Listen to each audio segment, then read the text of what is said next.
disciple the company. And in the day of battle, he knew that if he sent one legionnaire to you, it was Abraham that was coming. All the endowments, the discernments, the capacities, the wisdom that was upon him by the Spirit of God was upon every minion in that house. We boast about the numbers of Christians in Nigeria. Christians that can do nothing in the face of darkness. What we run are social clubs. The Apostolic Church was not so numerous in terms of number, but they could shift the government in the spirit. Because each one was as strong as David. You must have heard me prophesy. I seek a day where the preacher will not be a star, where he will just be one in the colony, one in the company, that has his own giftings and wirings. That is when true battle formation can be signaled. Then the Lord can give marching orders. Have you read about the Joel chapter 2 to see the sophistication of the marshalling, the strategy that was in the camp of the end time army? You will know this breakthrough thing we did was a fraud. No son of the kingdom rose from it. Abraham did. What did he do? He divided it. We look forward to when Aholiab will become 17. We will tell him, my son, everything you have seen me do is all I know. Go and do likewise. I was going to inspect some buildings there. My son was following. I asked him, why are you here? He said, I came to learn from my father. I said, you used to speak wrongly before, but today.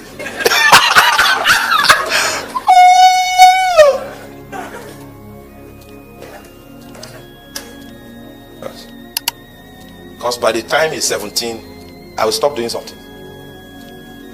Because we need to divide Abraham.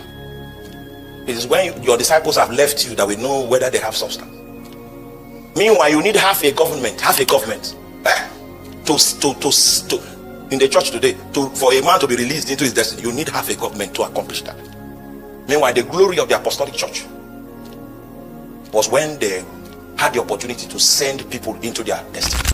Because that was how Jesus did for them. He gave them power and authority, and he dispatched them into towns and villages. The height of apostolic ministry is when we can say, Roko, in fact, you have been here for too long. I'm waiting for the day God will reassign you so that I can release you.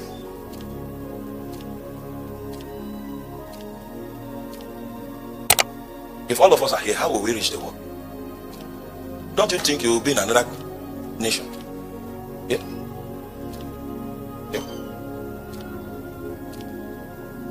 I told all my pastors, I'm not holding any one of you. If Jesus really commissions you, come, don't hide, come. Me, I will support you. But just be sure Jesus spoke.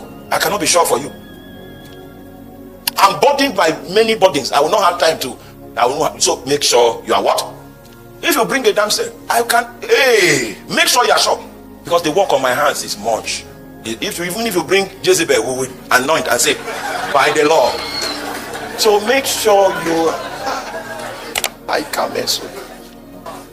Marakoria. Sante Mokunte. Make sure you're sure. Nobody has time. It's end time. Well.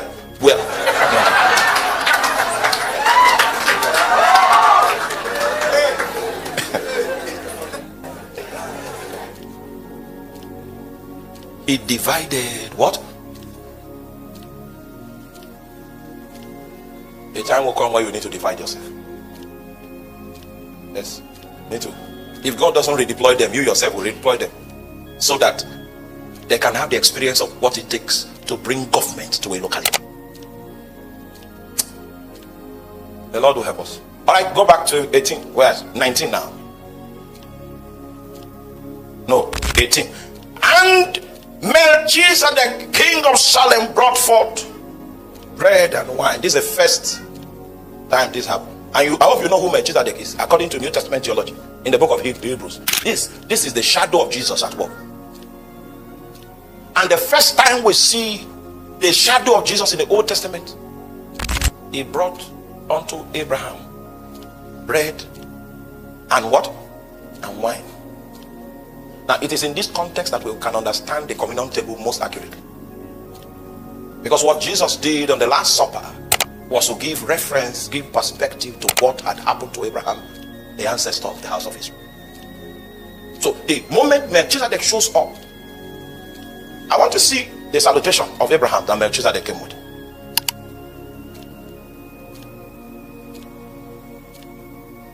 And Melchizedek, king of Salem, brought forth bread and wine, and he was priest of the Most High God.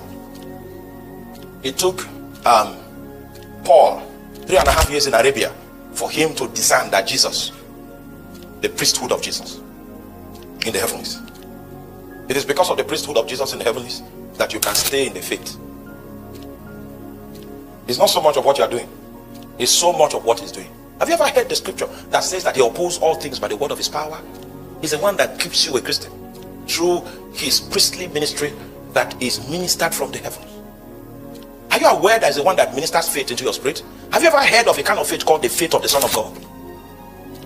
That goes beyond your natural faith. The stabilizing force that keeps the civilization of heaven is what now keeps you in that believing state, so that God can pass through that window to perform his good will.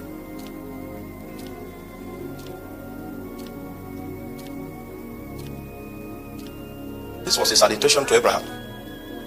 And he blessed him and said, "Blessed be Abraham of the Most High God, possessor of heaven and the earth." That was the salutation he brought to Abraham. Blessed be Abraham.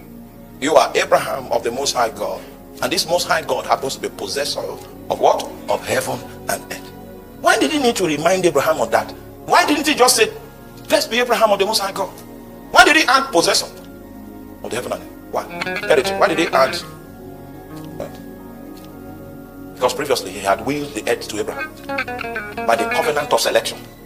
In thee shall all the families of the earth.